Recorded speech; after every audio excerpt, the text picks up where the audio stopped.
Olá, hoje no Pode Doutor, uma entrevista interessante envolvendo a psiquiatria moderna e ações interdisciplinares com a psicologia na melhora do transtorno de humor na vida das pessoas e também nos ambientes de trabalho. Para isso, nós convidamos o professor, mestre Nelson Antônio Filho, especialista em psiquiatria e responsável médico pela Liga da Psiquiatria do Centro Acadêmico Manuel de Almeida Cabral, a CAMAC do Centro Universitário Unify, na cidade de São João da Boa Vista. Junto com o Dr. Nelson, as psicólogas doutora Vanilda Santos e a professora doutora Betânia Alves Veiga Delagli. Doutora Betânia, suas primeiras impressões antes, porque eu vou deixar a palavra final para o Dr. Nelson. É um prazer estar aqui, né? Estar discutindo um tema tão importante como esse, a questão da saúde mental, né? Do humor, dentro das empresas, dentro do local de trabalho e também do que me compete aqui, talvez, a questão preventiva do desenvolvimento, né? Da criança. Enfim, eu acredito que vai ser um bate-papo bem interessante. Que bom. A professora Vanilda, que também é psicóloga, minha colega professora lá do curso de pós-graduação, aliás, que eu quero enfatizar aqui, que a nossa patrocinadora é a Polis Curso, que tem uma pós-graduação também em psiquiatria, e a professora Vanilda é uma das professoras do curso, não é isso? Professora Vanilda, suas primeiras impressões. Bom, primeiro é um prazer estar aqui falando de um assunto tão relevante para a sociedade hoje, né? Meu nome é Vanilda, eu sou psicóloga, sou professora da Polis, e eu penso que vai ser uma discussão muito interessante, ver os outros pontos de vista e a junção aí, né, da psicologia e a psiquiatria na prevenção e também no tratamento desses transtornos mentais e tantos problemas psíquicos que afetam hoje a nossa sociedade. Obrigado. E, como sempre, em nosso Pode Doutor, o Centro Acadêmico Manuel de Almeida Cabral, a vice-presidente atual, Ana Cecília, que, por favor, se apresente ao público. É um prazer estar aqui representando novamente o Centro Acadêmico da Faculdade de Medicina e agradeço muito o convite para estar aqui em uma conversa tão importante com a gente. E deixei para o final, propositamente, o doutor Nelson, nosso colega aqui da Faculdade de Medicina, professor. Nelson, por favor. Reinaldo, Cecília, Betânia, colegas. É um prazer estar aqui, falar sobre um tema tão relevante. Penso que uma oportunidade como essa tem que se repetir, porque é a população, são os alunos, são os colegas. Falar sobre saúde mental é sempre bem-vindo. Para vocês terem uma ideia com quem que a gente está lidando aqui, eu gostaria de que vocês falassem um pouco de vocês. Doutor Nelson, fala um pouquinho. Eu sei que você é formado na PUC, né, de Campinas, meu calouro, né? Reinaldo é meu veterano. Sou formado na PUC Campinas, 2010. Eu fiz residência médica na Santa Casa de São Paulo. Continuei por lá como preceptor, fiz meu mestrado lá. Hoje existe um projeto de doutorado, no começo, porém em andamento. Atuo em algumas áreas. Atendo no consultório, aqui em São João da Boa Vista, também em São Paulo. Também fico como preceptor e assistente no Instituto Bairral, um modelo diferente de tratamento, de abordagem. E também fico como docente na nossa Unify, fico responsável pelo departamento aí de saúde mental, de psiquiatria. Com o terceiro ano, ficava com o sexto, agora mais próximo do terceiro ano da sexta etapa dos nossos alunos da medicina. Muito bom. Professora Vanilda, fale um pouquinho da sua formação para a gente poder passar para o público com quem que nós estamos lidando no debate hoje. Minha formação é em psicologia, né? Faz 20 anos que eu sou formada em psicologia. Depois da minha graduação em psicologia, eu fui passar uma temporada na Europa, e aí eu estudei na França durante 4 anos. Eu fiz um curso, primeiro uma pós, né, de relações entre a Europa e a América Latina. Eu penso que foi um divisor de águas na minha cabeça, porque eu comecei a entender, né, os problemas mentais, não só como problemas psicológicos e individuais, mas também com um poder, né, o contexto social e o contexto político de um país tem um grande poder também de influência na saúde mental dos seus cidadãos. Então, foi uma experiência muito rica na minha vida, inclusive na minha área da psicologia, e depois, depois de estudar, né, 4 anos na França, eu voltei para o Brasil, voltei para a PUC, em São Paulo, onde eu fiz meu mestrado e doutorado na área de psicologia política. Né? Então, e depois que eu terminei meu doutorado, eu iniciei meu trabalho como professora em saúde mental. Hoje eu tenho meu consultório também, eu atuo clinicamente, é um trabalho que eu gosto muito de fazer. Eu falo, num consultório, quando a gente recebe um paciente que não tem uma dor, né? Ele é a dor, ele entra como se ele fosse inteiro uma dor, né? E você, ao escutá-lo, ao acolhê-lo, a gente vai percebendo que essa dor não é que ela desaparece, mas a pessoa já consegue pegar ela na mão. Então, eu gosto de pensar, né, no meu trabalho assim, como um caminho para que a pessoa possa lidar melhor com as suas dores, com as suas tristezas. Então, hoje eu atuo no meu consultório, eu atendo muitas pessoas que vêm de empresas, né? Eu moro aqui no sul de Minas, é uma cidade que tem muitos comércios, que tem pequenas empresas, que tem muitas transportadoras, né? Eu estou perto de Extrema, que é um polo de transporte bastante grande do sul de Minas, e eu atendo muitas pessoas no consultório, né, que vêm com essa demanda de ansiedade, de crise de depressão, o que eu escuto muito hoje são problemas de sono, né? As pessoas não estão conseguindo dormir bem, e aí nada funciona bem no outro dia. Então, as minhas frentes hoje são essas, né? O consultório, clinicamente, e o trabalho de professora, né? Que é uma delícia, que é uma troca muito importante com os médicos também, nessa área de psicologia, de medicina do trabalho, de psicologia do trabalho.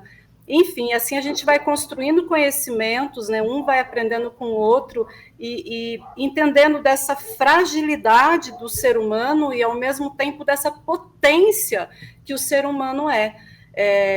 Perfeito. Então, Professora, me fala uma coisa.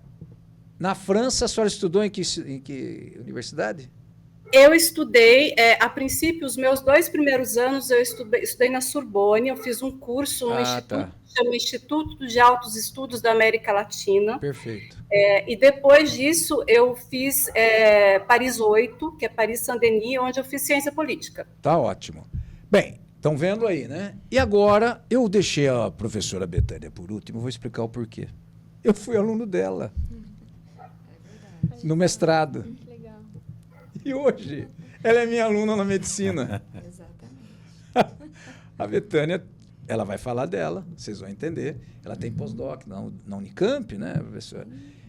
Foi responsável pelo mestrado do centro universitário, que a gente faz parte, e muito proativa, defendendo essa questão de mestrado dentro da instituição, e a gente acabou sendo convencido por ela também.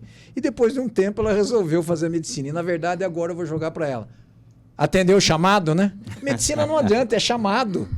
Vai fazer, não tem como, senão vai ficar frustrado lá na frente. De ter uma carreira como psicóloga, por favor, fale de você.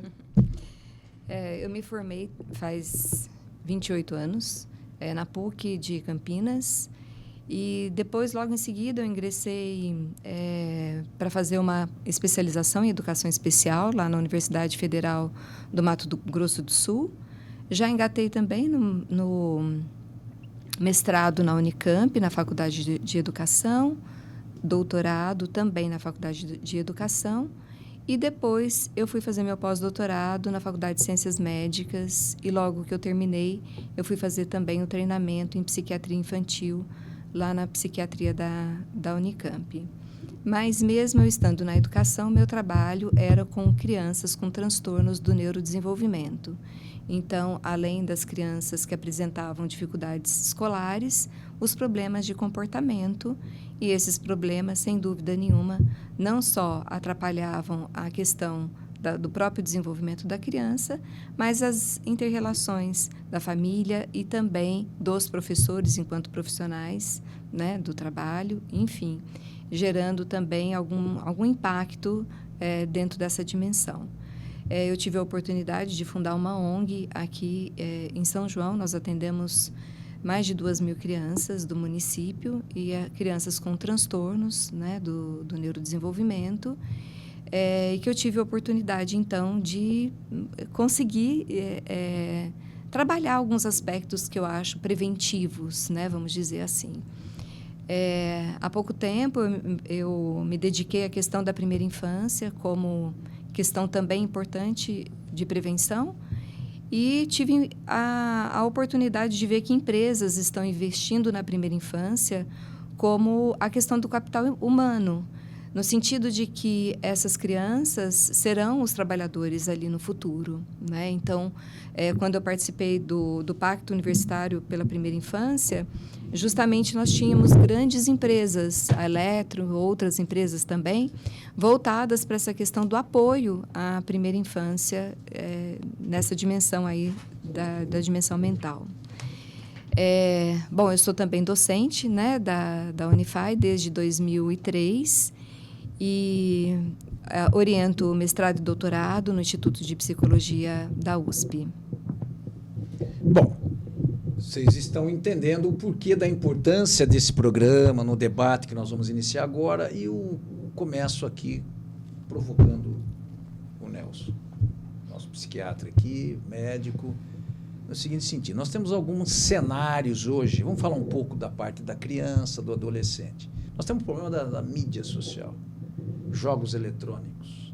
A gente observa hoje que a criança, para ele jogar uma bola, ele não quer ir. É uma coisa impressionante que está acontecendo. E você me corrija se eu estou errado. É jogo eletrônico, fica no quarto, celular, o pai e a mãe chega, já dá o celular, já fica com o celular e ali fica. E essas crianças estão tendo dificuldade da comunicação. Esse fato é real, é mito? Como a psiquiatria enxerga essa situação? É real. Eu gostaria de falar sobre isso, sobre algumas óticas. Acho que as colegas vão concordar comigo, né? A mídia social, ela tem um aspecto positivo.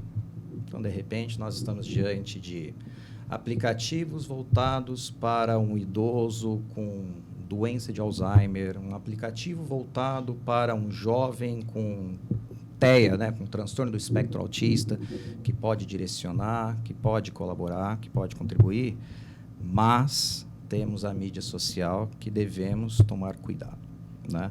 Nós estamos diante de um cenário, Reinaldo, que a comparação social, dependendo do aplicativo, dependendo das redes, a validação, a busca pelo like, isso faz de um indivíduo ansioso, inseguro, com medo, né?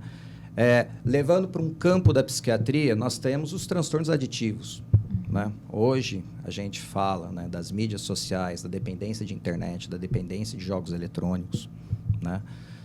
Dos jogos, né? Vamos falar sobre tigrinho, vamos falar sobre bets. Isso é uma questão de adoecimento, né? Nós temos hoje a busca, né, por uma mídia social como forma de alívio imediato. É o novo cigarro, né? É o novo alívio imediato do ansioso. Isso faz de um indivíduo com características de dependência. Assim como os transtornos por uso de substâncias, né, a gente tem o acesso, o abuso, o uso desenfreado da internet, das redes sociais, como um padrão de dependência, né? Então, é aquele indivíduo que deixa de ter uma atividade social, que deixa de realizar uma outra atividade para ficar na rede, né?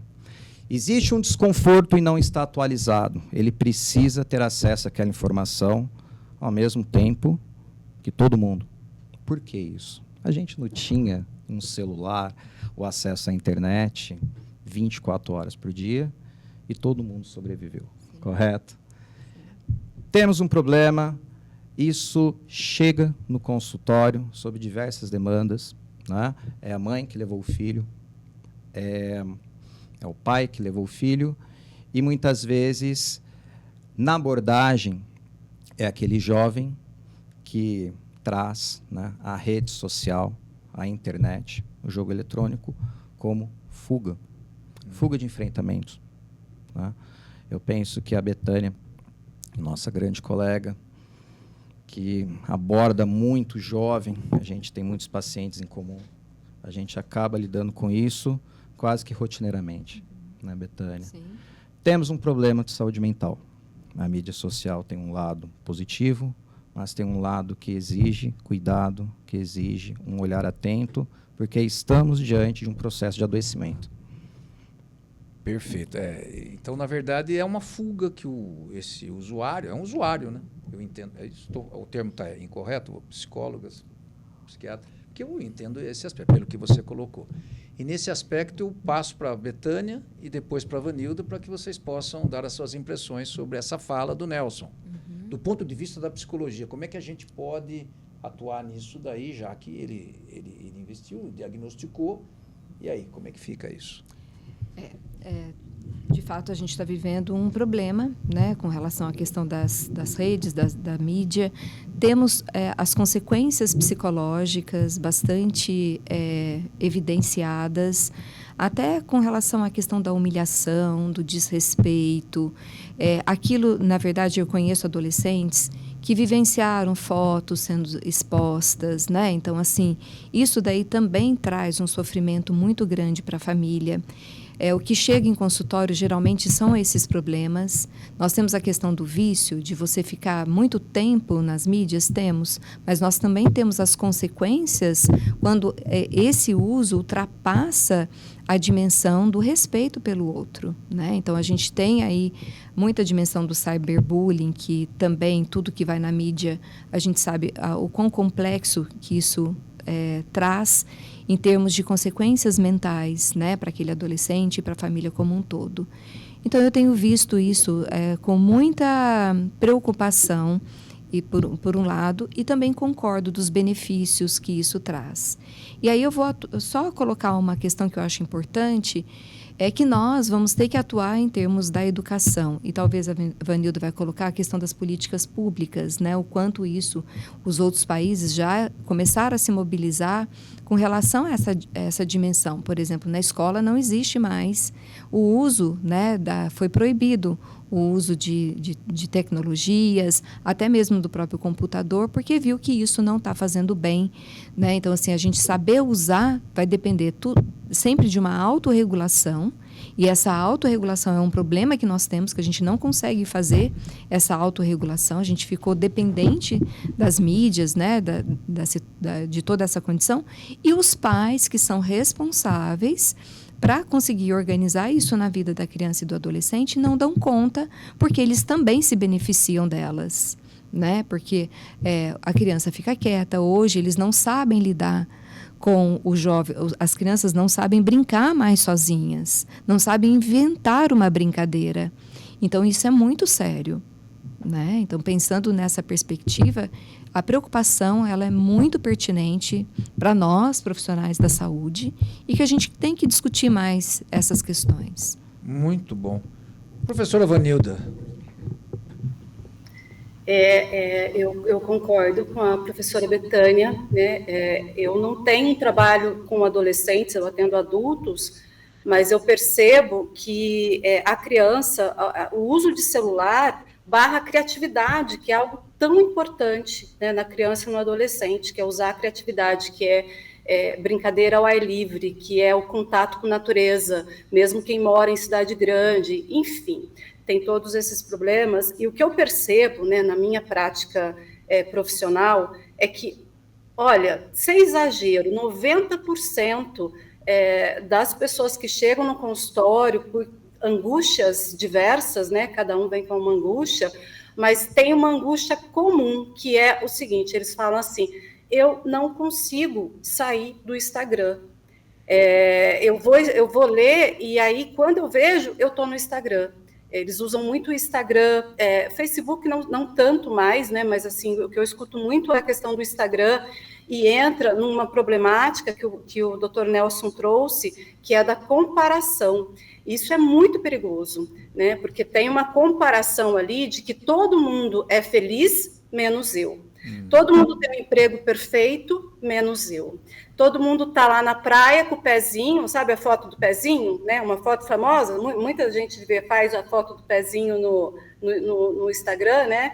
Estão lá de boa na foto do pezinho, e eu estou aqui num trabalho que eu não estou satisfeita, com um chefe que não me valoriza, num relacionamento que eu não estou feliz, com um corpo que eu não estou contente, porque eu não tenho aquela pele. E tem uma outra questão, né, da questão das redes, que é uma beleza, né, que não existe, né? Aqueles filtros usados no Instagram, isso é muito problemático, porque todo mundo quer ficar jovem, quer ficar bonito, quer ter a boca grande, e aí isso vai gerando, como a professora Betânia trouxe, consequências muito sérias, desde quadros depressivos graves, né, até quadros ansiosos também, falta de sono, porque as pessoas vão para a cama e levam o celular, e a luz do celular, todas as pesquisas já, né, comprovam que aquela luz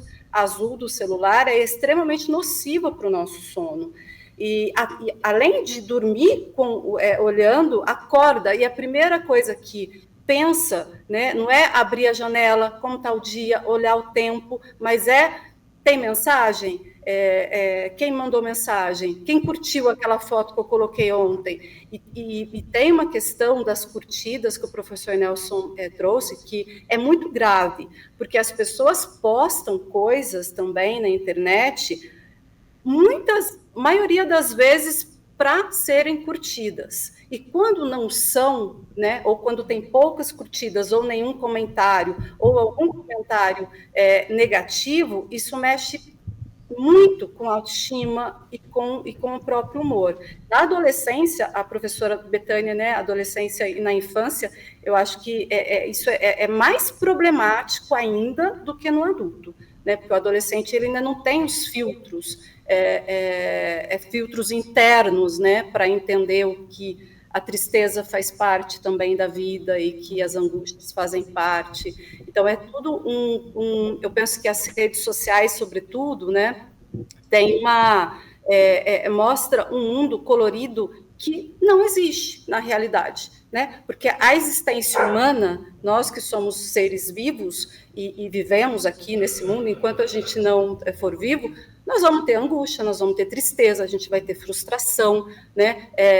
E várias questões que a rede social, eu penso que prejudica muito isso, e todo mundo fica com um ideal de felicidade que não existe, na verdade, né, gente? Nessa linha, professora Nelson e Betânia, Cecília, quer fazer algum comentário? Concordo plenamente com ele sobre essa nossa preocupação com o uso da tela, né, da tecnologia. Você até como acadêmica, a Cecília está indo para o 6º ano, formanda em 2025, é isso? Isso, sim. E vocês lá também têm essa questão, né? Que realmente. A gente... Muitas angústia, vezes, né? Ansiedade. A gente fica preocupado porque muitas vezes a mãe não tem com quem deixar a criança, leva para consulta e dá o celular para ela se distrair. Então, é muito estímulo ali visual, né, de cores e tudo mais, e acredito que em outros momentos os pais acabam colocando a tela de uma forma que fique mais tranquilo para eles cuidarem e atrapalha toda a questão de higiene do sono, no desenvolvimento da criança, da criatividade, mas concordo plenamente com o que eles trouxeram aqui. Aproveitando essa deixa da doutoranda Cecília, Nelson, vamos fazer um cenário aqui para ilustrar para o nosso público? Vamos lá. Criança, restaurante, pizzaria, sexta-feira, pai, mãe, vovó e o neném. Começa a gritar, tal. O que faz? Dá o celular. E aí, professor? E aí, professoras? Tá certo? É para sossegar, senão não consegue conversar. E aí perde a estribeira, leva para o carro. O que faz? Como é que controla isso? Vamos ainda nessa questão da criança. Depois vamos falar um pouco da adolescência e vamos falar do ambiente profissional. Diga para nós. Eu tenho uma filha com 2 anos e 4 meses, a Catarina. Sim, conheço. Então, a gente vivencia isso semanalmente. Né? Então, de repente, estamos num restaurante, estamos numa fila de espera e a criança está ali, ela está inquieta. Né? O ócio criativo é importante, né, Betânia? Eu penso que o ócio, ele está sendo... Explica melhor isso para o público. Então, vamos lá. Né? Uma criança, ela pode se tornar criativa no ócio. Né? O desenvolvimento da criatividade no ócio é de suma importância. Né? E terceirizar para a tela, para o celular, para o aplicativo, para a galinha pintadinha, tudo bem, não é mais a galinha pintadinha, né? Agora tem outros desenhos. Tem aquele do porquinho lá. Aquela... Tem vários. Já teve Peppa, tem Peppa. Bluey. Aliás, Bluey é um belo desenho, mas a gente evita telas. Por quê? Né? Existe, sim, esse aspecto da tela azul, é a glândula pineal que é afetada. A gente habituou a ter, né, a luz artificial à noite, no final do dia, né, para estender a nossa rotina, o nosso funcionamento, só que essa luz artificial impacta a produção de melatonina. Então, a criança precisa dormir no escuro. Né? A tela à noite, aquele excesso de luz, de iluminação, impacta muito. Né? A higiene do sono é extremamente impactada com a tela. Isso é fato. Restaurante. Existem formas criativas de você conseguir estimular seu filho. Tá? Existem mochilas criativas que a criança vai dar um nó, que a criança vai colar um adesivo com velcro num outro desenho. Existem formas, existem algumas cartas, existem aspectos lúdicos que a gente consegue driblar, né, a tela. Tá? A grande questão, para mim, a tela, o grande desafio é com os pais. Tá? Terceirizar para a tela, na minha visão, precisamos abordar as formas criativas que os pais podem trabalhar esse aspecto. Muito bom. Betânia, Pegando o gancho aqui do Dr. Nelson, eu queria colocar que eu fico me perguntando o porquê que as famílias não conseguem colocar os limites necessários, né, nessa questão das telas, nessa caricatura que você coloca, mas assim, eu vou estender isso até para o ambiente de casa, em que as famílias hoje não sentam à mesa sem o celular. Né? Nas próprias casas, todo mundo leva o seu celular até a mesa. E o quanto é importante essa questão da refeição. Né? O Dr. Nelson aborda a questão do sono. A alimentação também é extremamente importante, que seja feita em comunhão. A família precisa ter esse momento junto. Né? Pelo menos uma refeição do dia, a gente orienta os pais que façam. Porque quantas coisas acontecem ali ao lado daquela mesa, quantas conversas, quantos valores nos são passados, né? Quantas questões que aquela criança vai estar vivenciando, até a próprio sentar, como que ela vai interagir. Isso é extremamente importante para o desenvolvimento da família, né? Hoje, eu penso assim, é claro que isso tem uma questão muito voltada para o modelo de família que foi mudado ao longo do tempo. Antes, a gente tinha uma família extremamente autoritária, que a gente tinha o pai patriarcal, né? E hoje, a gente tem uma família que não mais horizontal. Então, assim, os filhos ficam no mesmo tamanho. A autoridade, ela perde o seu valor, o seu papel. E os pais não conseguem se impor. Que a gente brinca muito, eles engatinham na frente dos seus filhos, né? Perdendo toda essa dimensão que é extremamente importante. Quem é o adulto da relação? A gente sempre brinca, né? A gente fala assim, quem que manda aqui, entre aspas. Então, a dificuldade desses pais em colocarem esses limites, eu tenho me perguntado por quê. Eu tento entender dessa dimensão das mudanças da sociedade, enquanto as dimensões da família, que hoje são muitas. Eu acredito que a gente vai chegar num denominador comum, mas lá na frente. Ainda a gente está vivendo toda essa efervescência das tecnologias, mas eu sou muito otimista que a gente vai conseguir se autorregular lá na frente.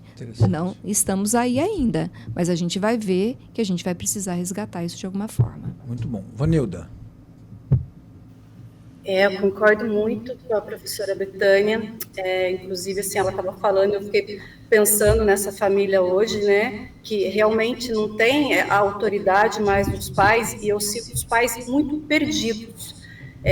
As mães, os pais de uma forma geral, né? Mas eu atendo bastante mãe, então as mães elas chegam muito perdidas com a filha adolescente, por exemplo, que com 11 anos manda nudes. Imagina isso, gente. Uma mãe vai pegar o celular da filha e tem nudes de uma menina de 11 anos. Então, essa mudança tecnológica que nós vivemos aí, né, nos últimos anos, ela realmente trouxe essa transformação que eu penso que a gente está aprendendo como lidar, né? Como esses pais vão lidar com a tecnologia, ou então falar para o filho, olha, não vai usar o celular, se ele não consegue ficar sem usar o celular, não é? Se muitas vezes esses pais chegam em casa e em vez de perguntarem, né, como foi seu dia, filho, o que você fez, vem cá, vamos conversar, vamos criar, vamos fazer alguma coisa, normalmente também está tão cansado, de um dia cansado, com problemas, às vezes, econômicos, emocionais, e de uma série, né, de lugares, os problemas hoje das pessoas, que é mais fácil, eu penso assim, dar um celular e aí a criança vai lá, o adolescente vai lá, e apesar dos filtros, né, de todo enfim, os pais hoje podem saber o que o filho está olhando ou não, né, tem essa ferramenta, mas ainda assim, muitos pais não sabem, gente. Como filtrar um YouTube, por exemplo, de uma criança de 6 anos. Os pais não sabem. Então, é muito problemático. Eu penso que a gente, assim, esse problema veio agora, a gente ainda não sabe direito como lidar, né? A gente tem pistas, e com o tempo nós vamos ter que aprender a lidar, porque essa tecnologia veio para ficar. Então, nós vamos ter que aprender a lidar, nós, adultos, e as crianças também, né? Perfeito. Muito interessante, isso. Ótimo. Bom, eu quero dar um exemplo agora para entrar um pouco na adolescência, juventude, né? Bom, eu outro dia recebi no consultório, vou colocar para ver a pegada que vai dar aqui e para o público entender também isso. A gente faz remoção de laser, com laser de tatuagem. Chegou uma menina, linda, uma pele clarinha, uma coisa impressionante, jovem. Veja bem a idade agora, 12 para 13 anos. Tá vendo o cenário? Fez uma tatuagem, eu não sei te explicar muito bem o desenho. Tinha um pouco de dado, um robozinho lá daquele programa de séries, Perdido no Espaço. Não entendi muito bem aquele robô. E o nome do pai e da mãe. Tá? E aí as pessoas começaram, dentro do ambiente que ela vive, tirar sarro, um bullying, né? Dentro da escola. Ela não começou a ir mais na escola. E a mãe achou que a remoção da tatuagem, ela foi nesse pessoal de mídias sociais, nem médico eu não vou citar aqui, e ela foi lá e fez a consulta. É isso que eu falo, é muito problemático isso. Sim. Nós temos profissionais gabaritados aqui, não é isso, Cecília? Com certeza. A gente estuda quase 15, 20 mil horas para poder fazer um diagnóstico. Sim. Aí o cara vai numa mídia social, fala lá e o cara... É uma loucura o que está acontecendo. Bem, resumindo, essa moça foi lá para tirar essa tatuagem. Rebuscada, cheio de cor. E aí, veja bem, eu falei para ela assim, olha, impossível tirar tudo. Eu vou mandar você para um serviço em São Paulo, que eles têm vários tipos de laser lá, eu consigo tirar até esse tipo de cor, com o equipamento que temos aqui entre o nosso grupo, e você vai para São Paulo e vê lá. A menina começou a chorar compulsivamente. Porque aquilo se transformou, para ela, eu entendi, nesse sentido, um transtorno, porque todos começaram a ser a válvula de agressão nela dentro do ambiente com aquela tatuagem. Falei, mãe, por favor, consulta um psiquiatra, psicólogo, vai fazer um tratamento, porque isso vai gerar problema. Bom, eu consegui fazer isso, não sei se ela continuou, não voltaram mais. Não sei também se tirou a tatuagem, Nelson. E aí, eu estou falando do ponto de vista do profissional aqui. E a questão dela ter feito isso numa questão de conversa com uma pessoa que não era preparada. Não tinha o gabarito, a excelência, a expertise para poder atuar na área de transtorno. É isso que eu estou entendendo. Como é que vocês veem isso hoje?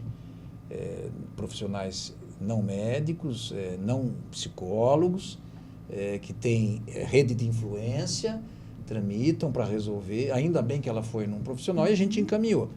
E a agressividade dela com a mãe me chamou muito a atenção, mas muito agressiva, a ponto de chantar no chão da clínica, Nelson. Como fica isso? Começa comigo? Claro. Eu acho que a Betânia, ela trouxe uma questão da autoridade dos pais. A gente não está pedindo um retorno de uma autoridade militar, mas de um respeito. Exatamente. Isso, por alguns aspectos, talvez políticos, ideológicos, a gente observa uma grande desconstrução. Mas, até pensando nesse caso, Reinaldo, é essa jovem, né? O que representa, o que simboliza, o porquê ela buscou uma tatuagem. Né? Qual aspecto? É cultural? É um aspecto comparativo? Colegas têm tatuagens? O que representa para ela? E pôs o nome do pai e da mãe. Fez o nome do pai e da Exato. mãe. E outra, será que foi autorizado pelo pai e pela mãe? Não ficou muito bem definido isso. Autorização, um diálogo com os pais, são pais tatuados. A mãe tinha. Eu acho que tem algumas frentes, né? Primeiro que esse jovem precisa de um acolhimento. De repente, essa manifestação irritada, né? Ou até mimada, é um grito. É um grito para que a gente socorra. Desabafo? Talvez da forma dela, pode significar. Então, de repente, ela não tem uma escuta. De repente, a tatuagem é uma manifestação. De repente, o mimo de sentar no chão é uma manifestação. Mas ela é uma pessoa ainda frágil. Correto? Ela fez uma tatuagem, mas não sustenta uma tatuagem. Ela foi, de certa forma, ela recebeu um bullying, talvez. Correto? Ela não sustentou. Não sustentou. Né? Então, eu identifico alguém frágil. Talvez trabalhar com ela, através de um acolhimento, de uma boa escuta, é o que ela busca nessa tatuagem. E o porquê dessa insegurança, dessa manifestação. Né? A gente pensa num transtorno, eu não vou falar como critério de exclusão, certo? Mas o acolhimento, o ouvir, eu falo isso para alunos, muitas vezes ouvir é o melhor remédio. Será que essa jovem, ela é ouvida? Não sei. Tá?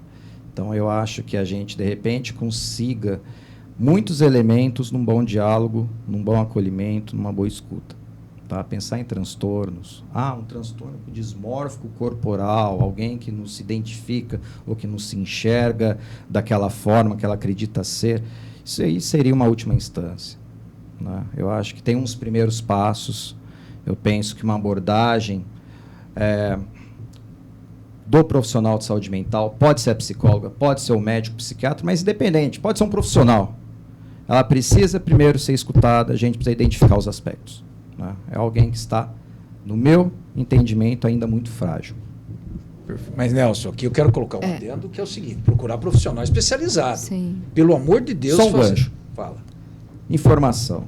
A gente tem um bom acesso à informação e um bom acesso à desinformação. Né? Quem é o filtro? Quem faz esse filtro? São os pais. As fake news estão aí. Né?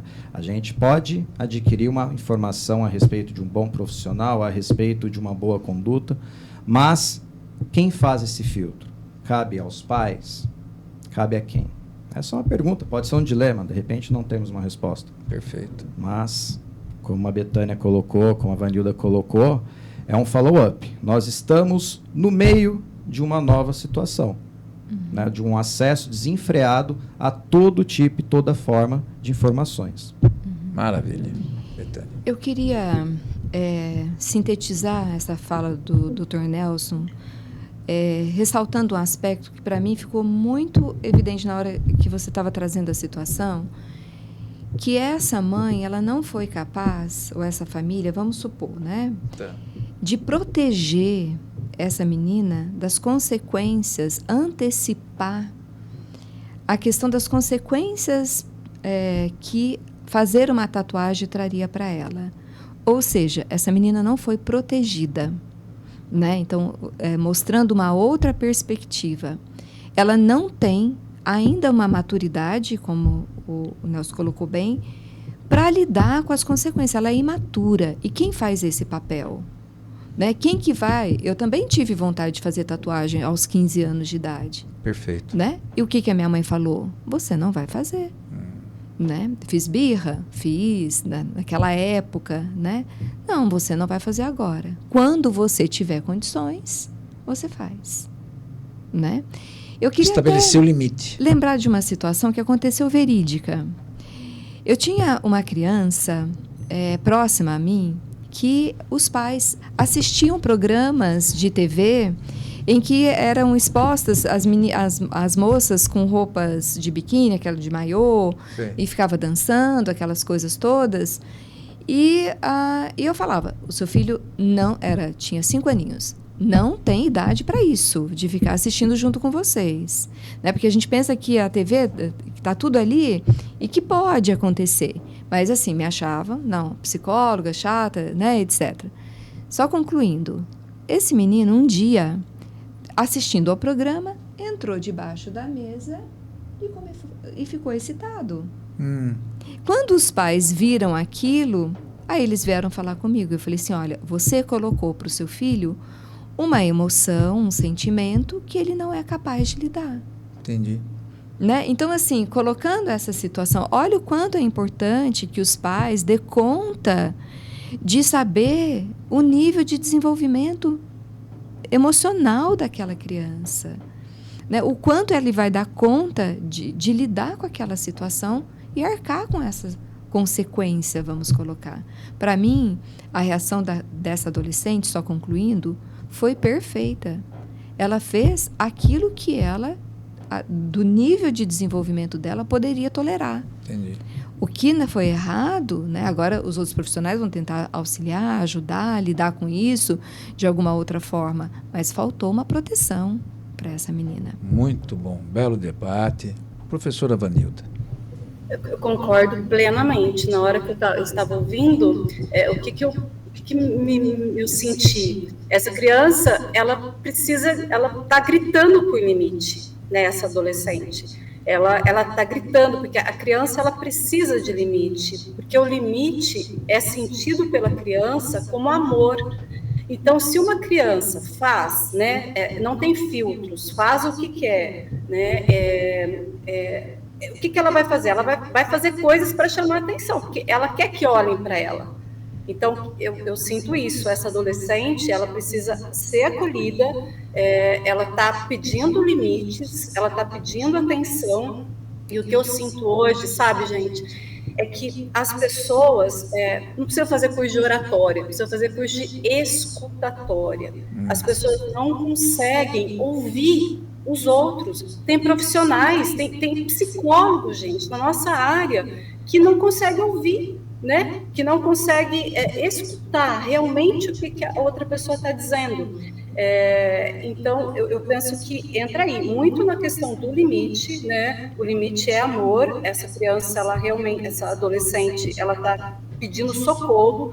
Esse sentar, esse comportamento, né? Essa agressividade, inclusive, dela, demonstra um sofrimento interno bastante grande e que precisa ser acolhido por profissionais, né? Por psicólogos e enfim, médicos, né? Profissionais que possam acolhê-la e direcionar, talvez, esses pais também, né? Que possam porque não é só cuidar dela, eu penso que a família, né, quando tem uma disfunção, a família inteira fica disfuncional. Então, essa criança, ela só grita disfunção, talvez, dos pais também. Precisa acolhimento, escuta e limites também, né? Muito bom. Cecília, quer fazer algum comentário? Porque você também atua nos postos de saúde, que a faculdade tem os estágios, né? Sim. E é muito comum essa relação também de pais ficar agressivo ali. Como é que vocês estão Sim. abordando isso com o preceptor? Como é que está isso? A gente, sempre que a gente se depara com alguma situação que a mãe acaba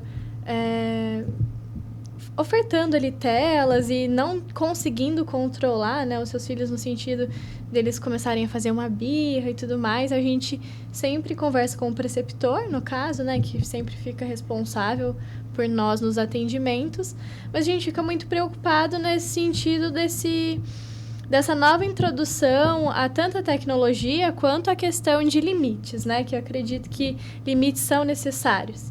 E tem algumas relações que os pais querem ofertar tudo e dar todo o melhor, né, para a criança, para o seu filho, e tem dificuldade em dizer não, né, em falar que não pode. Então, entra muito nessa questão também que os limites deveriam ser colocados, né, principalmente por ter uma referência ali que é capaz de ver o que vai ocasionar, né, algumas situações. Quais serão as consequências? Serão consequências favoráveis ou serão consequências que vão prejudicar? Né? Então, eu acredito que entra nesse sentido dos pais repensarem essa questão de impor os limites mesmo para a criança, porque acredito que é fundamental nesse sentido. Tá vendo, professora Vanilda? Indo para o 6º ano, professora. Pois é, eu queria só complementar um pouquinho a questão do limite. Os pais precisam aprender a sustentar quando a criança está na birra, está chorando, sustentar como? É falar não e sustentar o não. Porque o que eu observo? Né? Muitas vezes os pais falam não e aí a criança faz birra, vamos no mercado, restaurante, isso é observação, né? E aí os pais cedem. E não conseguem sustentar o limite. Então, até tentam, mas não sustentam, porque não conseguem dar conta da birra, do choro ou da tristeza, né, de quando um filho pede, sei lá, um celular novo.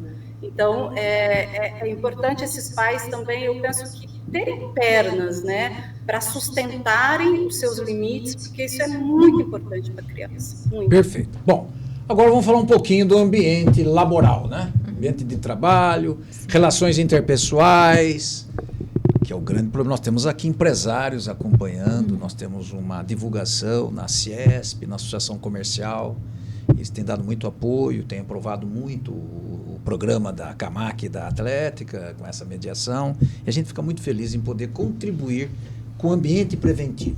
É isso. A gente distribui isso para empresas parceiras e tudo mais. E o que está chamando a atenção? De novo, eu vou fazer um cenário. Temos aí uma empresa que recebeu um processo trabalhista por assédio, questão de apelido dentro do ambiente de trabalho. É um negócio que quando eu sou perito e caiu para mim. E é uma empresa, inclusive aí da região de vocês aí do sul de Minas. E eu fui como assistente técnico, fiquei impressionado com o discurso de como que gerou esse processual, a peça do processo. O rapaz tinha realmente o nariz um pouco avantajado. E ele tinha um apelido, eu acho que é muito comum esse apelido, que é uma empresa pequena, com 70 funcionários, alguma coisa assim. Eles fazem rebite de peça, de maquinário, um negócio muito... Não é bruto, mas é um sistema de coisa. E o que aconteceu? Ele tinha o apelido de Periquito. Ok? O periquito estava bom, tudo certo, maravilhoso. E aí veio, quando ele entrou no outro setor lá, que era dividido, na fase final de embalagem, tinha mais 4 pessoas e o cara começou a chamar ele de papagaio. Porque ele achou que esse avantajado era maior do que o do periquito. Aquilo gerou, Vanilda, Betânia, Cecília e vocês que estão... um descontentamento, ele procurou a chefia e a chefia falou para ele, mas deixa de ser, não sei, sabe, o termo de jargão, chão de fábrica, deu para entender? Sim. Empresas hoje estão tomando cuidado com isso, independente, você precisa saber como é que você fala dentro do chão de fábrica, dentro do ambiente, dentro do trabalho. E ele não teve dúvida. Partiu para agressão depois do refeitório, o negócio foi muito violento. O que aconteceu? Ele estabeleceu o processo para se defender e tal, e virou um processo trabalhista. Que não cabe aqui discutir o resultado final. Apenas para entender.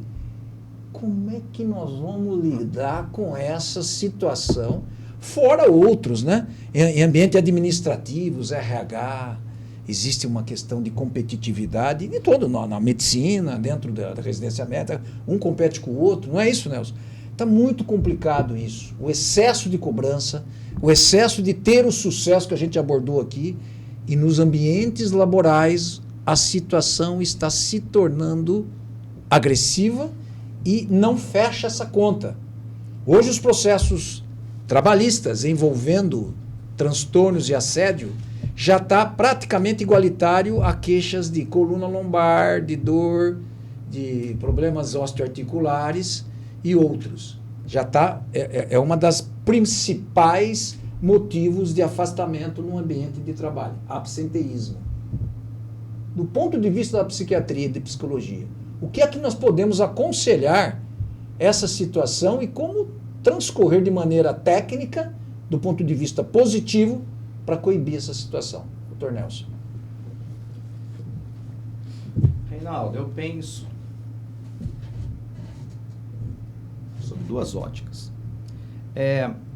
O indivíduo e os valores da empresa. Existem valores da empresa sobre respeito, tolerância, educação, o que é pregado pela empresa em relação ao convívio entre os colegas de trabalho. Ok, é um cenário. Outro cenário é o indivíduo, né? A gente precisa pensar na resiliência, certo? A dor está na pele de quem sente. O apelido para o Nelson pode ter um peso, o apelido para a Cecília pode ter um outro peso. Então, a dor está na pele de quem sente. O quanto esse indivíduo, esse empregado, ele se sentiu afetado, o quanto esse indivíduo levou para um lado da descontração, da brincadeira. Leva na esportiva, né? Assim que a gente ouve por aí. Eu penso que esse indivíduo poderia ter sido acolhido pelo seu superior. O superior identificar o quanto isso foi prejudicial, danoso para ele. Perfeito. Correto? Na medida que ele identificou, ele toma medidas, né? Eu não vou entrar no mérito da cultura do processo. Claro. Eu acho que não cabe a nós. Mas eu penso que esse indivíduo tem que ser avaliado naquilo que ele consegue, né, lidar em relação a apelidos e os valores da empresa, a quem se reporta, o quanto esse indivíduo que está acima dele pode justamente colocar, não só para ele, mas para todos os funcionários, aquilo que é possível e tolerável para todos, né? Agora, é um indivíduo que deprimiu, que tem sintomas depressivos, é um indivíduo que tem sintomas ansiosos, é um indivíduo que ficou esgotado, né, com uma pressão, com uma brincadeira que já levou por um lado da chacota, né, um bullying. Enfim, é um indivíduo que precisa ser abordado até pelos profissionais de saúde que a empresa tem, o médico do trabalho, os médicos aí que a empresa tem correlação. Perfeito. Doutora Betânia, professora. Eu fico pensando assim, olha, o quanto que o trabalho é importante na nossa vida e é importante de uma maneira positiva, né? Eu falo assim, a gente às vezes fala, nossa, vou ter que trabalhar, né? Como se o chefe, a empresa, ainda dentro daquela visão da opressão, e eu não vejo isso. Eu vejo que a gente tem que fazer do nosso trabalho a melhor expressão nossa, né? Que a gente tem que ser capaz disso. E eu fico vendo, né, as questões de trabalho. Eu já orientei uma dissertação de mestrado na USP, que ela fez um trabalho sobre desenvolvimento moral de pessoas, dos funcionários das empresas de vendas, né? Então, assim, a gente trabalhou muito dentro dessa dimensão moral. Eu também tive lá no nosso mestrado uma aluna que trabalhou com a questão do desenvolvimento moral dentro da empresa. E a gente observa, né, pegando isso também que o Dr. Nelson coloca, a questão dos valores. Então, é uma coisa para se pensar, né, bastante, no sentido de que hoje, o que eu vejo assim, os funcionários, eles passam a ser peça-chave, eles estão se preocupando com a pessoa, mas para lucro. E não necessariamente, visando o lucro, não necessariamente com aquela pessoa, que consequentemente vai trazer lucro, né? Eu me recordo que há alguns anos atrás, eu fui fazer um curso em São Paulo, que chama Construção de Dilemas Morais. E esse professor era um professor da Alemanha, e ele trabalhava com grandes empresas. Na época, ele trabalhava com a IBM, e ele construía dilemas morais, e fazia um trabalho de formação moral com os empresários daquela empresa, discutindo dilemas morais, né? Interessante. Como você colocou ali do júri, né? A gente coloca situações que têm aqueles valores e como que as pessoas, porque elas precisam se descentrar, se colocar na perspectiva do outro, precisa desenvolver a dimensão empática.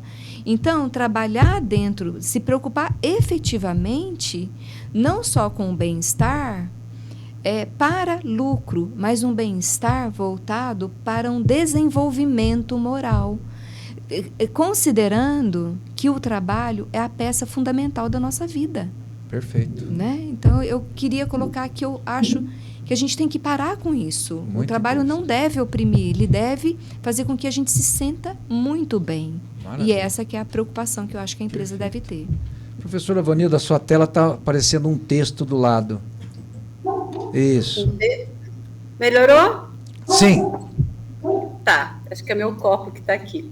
Está vindo um pé d'água aqui em Minas também, uma chuva. Bom, eu concordo com a professora Betânia. Eu penso assim, a sociedade, né, a gente vive uma urgência de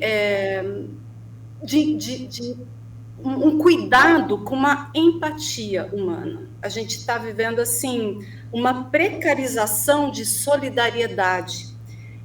Isso na sociedade, isso reflete nas empresas. Então, a minha experiência aqui, né, no sul de Minas, e algumas empresas que já dei consultoria, e que haviam muitos problemas relacionais, né, apelidos, isso que o senhor trouxe do apelido do papagaio. Então, a gente tinha uma empresa aqui com muitos problemas assim, relacionais, e eu fui chamada justamente para fazer uma pesquisa de clima e uma intervenção possível para que aqueles problemas pudessem minimizar. A empresa se preocupou com isso a partir do momento em que começou a ter prejuízo. Então, enquanto todo mundo se pegando, mas a empresa estava tendo lucro, não é problema nosso, é problema do fulano, é problema do cicrano. Mas quando começou a gerar, né, um problema assim para a empresa, aí a empresa chama ajuda, pede ajuda. E então, o que a gente trabalhou nessa empresa? A gente fazia grupos focais, assim, com os trabalhadores, né, no setor que tinha mais problema, que era o escritório, a área de recursos humanos, e a gente fez um trabalho justamente de se colocar no lugar do outro, né? É claro que isso não é feito em meia hora, foram, né, vários encontros, mas que surgiu, assim, foi muito positivo, porque eles aprenderam a esse lugar, né?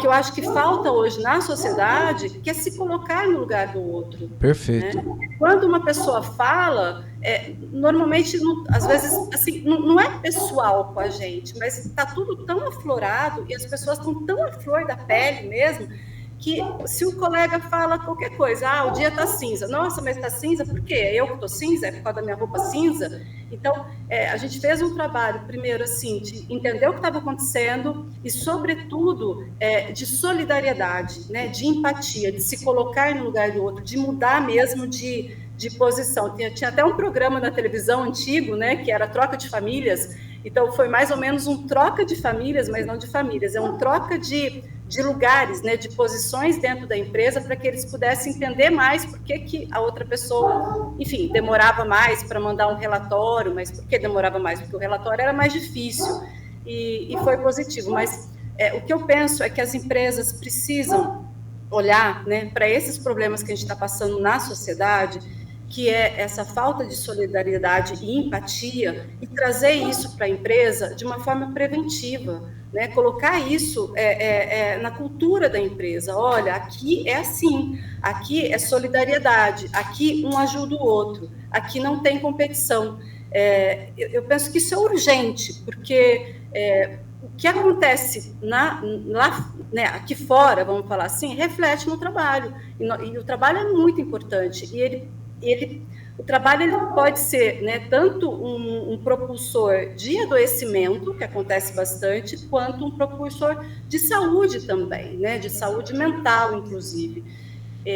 Eu penso que precisa ter grupos, né, as empresas precisam olhar para isso e fazer grupos, e fazer um trabalho de empatia, de solidariedade, para a gente sair dessa precarização que nós estamos vivendo, onde o que manda é o lucro, o que manda é a competitividade. Não está dando certo, né? Não está dando certo. Então, é urgente essa mudança mesmo de perspectiva e de trabalho preventivo, eu penso. Muito bom. Olha, vocês veem o nível do debate, se a gente for ficar aqui, nós vamos ficar aqui até amanhã, porque é muito tema, né? E para resumir todo esse aspecto, para a gente já entrar na reta final do programa, eu quero ainda manter o tema sobre o ambiente laboral, o ambiente de empresas, os ambientes de relações, qualquer tipo de atividade profissional, desde a pequena lojinha até a grande corporação. O que acontece hoje é exatamente, há necessidade, a gente dá consultoria para algumas empresas, você sabe disso, né, Nelson? E o que a gente tem observado? É absolutamente irretocável as relações nessa questão da competitividade. É um negócio que tem dado uma pega, vamos dizer assim, de conflito interno. E isso que vocês estão colocando, a meu ver, é o RH, o médico, o gestor, tem que ter a avaliação da psicologia, uma abordagem multidisciplinar de interdisciplinaridade, porque senão a coisa não caminha e o absenteísmo não fecha, começa a vir atestado atrás de atestado. Porque a diferença da dor que você vê na ressonância magnética, no exame de imagem, é uma coisa.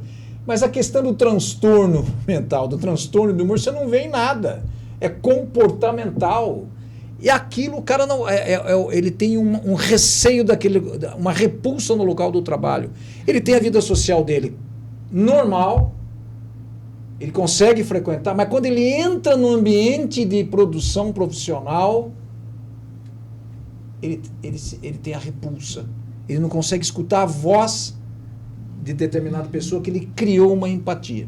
Como que nós vamos resolver isso? Então, na verdade, eu acho que a resposta foi dada por vocês, eu tenho que agradecer, porque para que todos que estão acompanhando entendam que tem que ter essa abordagem com o profissional médico do trabalho, que você colocou, Nelson, os médicos parceiros, né, o psiquiatra, a psicóloga, ações preventivas, né, em campanhas internas, educativas, ou se investe para tirar essa questão estigmatizada que já existe nos ambientes, né? Porque a competitividade é grande. Hoje nós, brasileiros, de certa maneira, não só aqui, o que a gente paga de imposto, não é possível que a gente não tenha um transtorno de humor. Não é possível. Não tem lógica um negócio desse.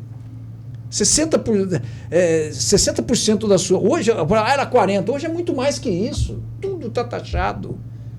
É uma loucura. Você não consegue mais sair disso. Você, seus pais que estão lá na expectativa da tua formação, no seu ambiente lá, você pode dar o depoimento, entre os alunos, estão se formando agora. É uma loucura, angústia, ansiedade. Será que eu vou conseguir plantão? É uma loucura. Então, a gente está num momento que a gente precisa repensar como é que a gente vai refazer esse ciclo. É o jovem que acabou de se formar e ele vai fazer uma entrevista, o advogado, por exemplo. Ele não consegue porque ele não tem experiência. Mas como é que ele vai ter experiência se ele não consegue emprego? Hoje tem advogados já com tempo de formado que estão pegando quase que como júnior. É o júnior, o pleno, né? E o sênior. É uma coisa louca. Então, em todas as áreas, psicologia é a mesma coisa, né, Betânia, Vanildo? A gente vê o que está acontecendo. E hoje, essa quantidade de profissionais na área da medicina se formando, a abertura indiscriminada de faculdades. A gente não sabe como é que está isso.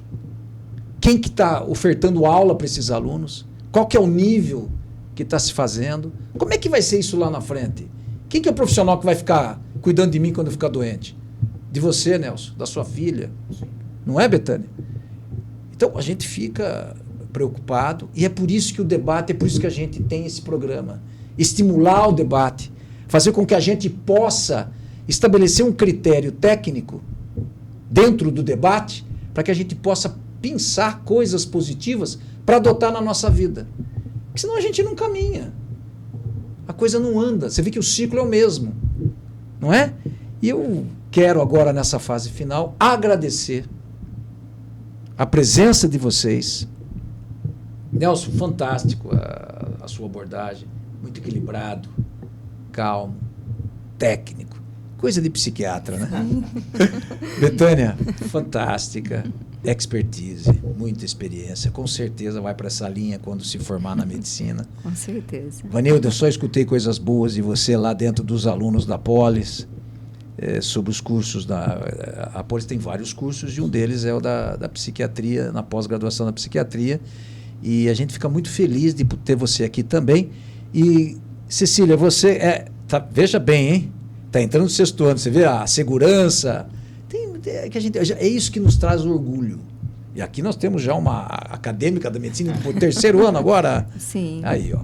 Então, essa troca que eu acho bonita. Esse programa ele caiu como um alúvio. Eu estou empolgado com ele. Vocês também, né?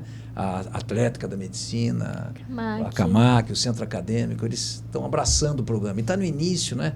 Esse é o 4º, 5º programa. Ele começa a tomar uma proporção. Agradecer à Aldeia Criativa que pegou a ideia, nos orienta, desenvolve, edita, faz. E está indo muito legal. A gente está tendo apoio de várias instituições. CIESP, Associação Comercial, órgãos de classe, muito legal. Estamos caminhando, né? Ele é um programa gratuito, que tem apoio para ajudar a CAMAC e a Atlética, e com esse perfil, com essa característica. Nelson, para as nossas despedidas, eu queria fazer uma provocação para você. Vamos lá, aceito o desafio. Tá. Eu vou fazer para o Nelson para a gente não ficar muito extensivo. Nelson, se você fosse tomar um café com alguém que você não vê há muito tempo, quem que você gostaria agora de bater um papo? Uma pessoa que foi muito importante na tua vida, que você gostaria de homenageá-la, mesmo que já não esteja mais aqui, que você gostaria de tomar um café, sabe aquele café da manhã, sem tempo para sair, aquele do final de semana, pô, faz tempo que eu não converso com essa pessoa, que ela não está mais aqui, ou ela está aqui, eu não a vejo. Eu, por exemplo, com meus filhos, o Leonardo e o Rafael, que eles estão trabalhando em São Paulo e a gente tem dificuldade tem que ir para lá e vir para cá. Então a gente se fala só por celular. Sabe aquele momento de você sentar na mesa? Cara, isso faz uma falta. Sim. E aí? Com certeza, meu pai. Meu pai partiu tem 10 anos, era uma referência, um homem trabalhador, um ensino primário, que fez todo o esforço para formar um filho, né, o primeiro médico da família. Que legal.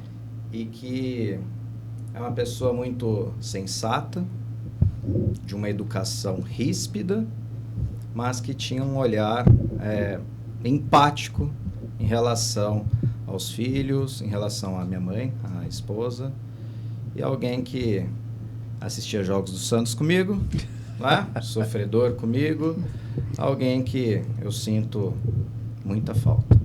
Ele é fantástico, então fica aqui essa homenagem ao meu pai. Queria tomar um café com meu pai. Bacana, Nelson. Betânia, você? Eu vou também junto com o Nelson, né? Eu também, por outra razão, mas eu também tomaria um café com meu pai, mas no sentido de conhecê-lo. A vida fez com que eu perdesse meu pai com 12 anos de acidente de trânsito. E, aliás, ontem fez 40 anos, né? Puxa vida. Que eu perdi meu pai. Eu teria vontade de conhecê-lo, de saber, né? Quando você estava fazendo a pergunta, eu estava pensando o que importa na nossa vida. E aí você chegou, tomar um café, né? É aquilo que vai ficar. E o quanto a gente tem vontade de fazer isso. E a gente precisa fazer mais vezes, né? Então, eu queria conhecê-lo. Tomar um café e colocar o quanto isso é caro para a gente em todos os aspectos, ter essa oportunidade de estar junto. Bacana. Vanilda. Eu acho que a minha mesa eu ia querer tomar café com tanta gente, né? Mas ouvindo, né, o Dr. Nelson e a Betânia falar, e a sua pergunta, ela me remeteu a uma fala da doutora Ana Cláudia Quintana, né, que é uma médica que eu admiro muito, e ela fala sobre os 5 arrependimentos da vida, que ela trabalha só com pessoas que estão morrendo. Então, ela conhece essa fragilidade humana, que ela fala que na hora da morte é a hora que a gente fica mais frágil. E um dos 5 arrependimentos que as pessoas têm na hora de morrer é não ter passado mais tempo com os amigos, é ter trabalhado demais, não ter feito o que gostaria de ter feito na vida, mas ter vivido uma vida fazendo coisa para outras pessoas. Então, assim, eu gostaria de tomar um café, na verdade, hoje, com os meus amigos, né, com a minha família, e com tudo que é importante na minha vida hoje, porque a vida, gente, eu penso que é o tempo, né, entre o nosso nascer e o nosso morrer, nós temos um tempo que se chama vida, e esse tempo, ele é muito precioso. A gente precisa aprender, já passou da hora de aprender a ter prioridades, e a prioridade é sempre estar com pessoas que a gente ama, falar que a gente ama, nunca se despedir sem falar que ama, porque a gente não sabe quando vai ser a última vez. Eu sempre falo isso para mim mesmo e para os meus pacientes. A gente precisa aprender a falar que ama e estar junto com as pessoas que ama, porque a vida é um sopro, como diria Niemeyer, né? A vida é um sopro. A gente chega nos 60 num piscar. E a vida passa. Então, é isso, assim, estar com pessoas que a gente gosta e dar valor ao tempo. Não perder tempo. Tempo em celular, tempo com problemas pequenos, tempo com questões que não vai trazer nenhum benefício. Né? Eu falo muito isso para minha mãe, para de perder tempo com problemas pequenos. Né? A vida é muito maior e a gente precisa aprender a lidar com as nossas tristezas, com as nossas angústias, e nada é melhor do que estar com amigos, estar com pessoas que a gente gosta, para a gente se sentir acolhido. E a gente também acolher, né, escutar. Então, é isso. Acho que hoje eu queria tomar um café. E queria tomar um café também com os alunos, né, com todos os alunos que eu já dei aula aí de medicina do trabalho, que foram aulas, assim, extremamente importantes para mim, no sentido de vida mesmo, de troca, né, de amor, de afeto. É isso, eu queria tomar um café com todos os meus alunos aí da medicina do trabalho. Hoje. Valeu. Cecília, quer tomar um café com quem?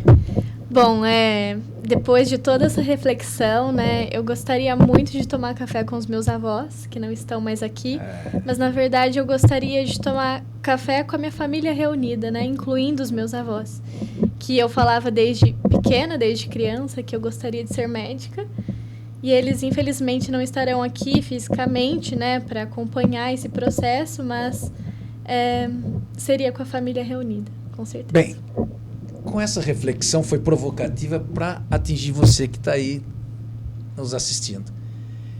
E você? Com quem você queria tomar um café? Aproveita para refletir e também dá o like. Como é que Compartilha o vídeo no canal e segue o canal lá para dar uma força para gente. Um abraço e até a próxima.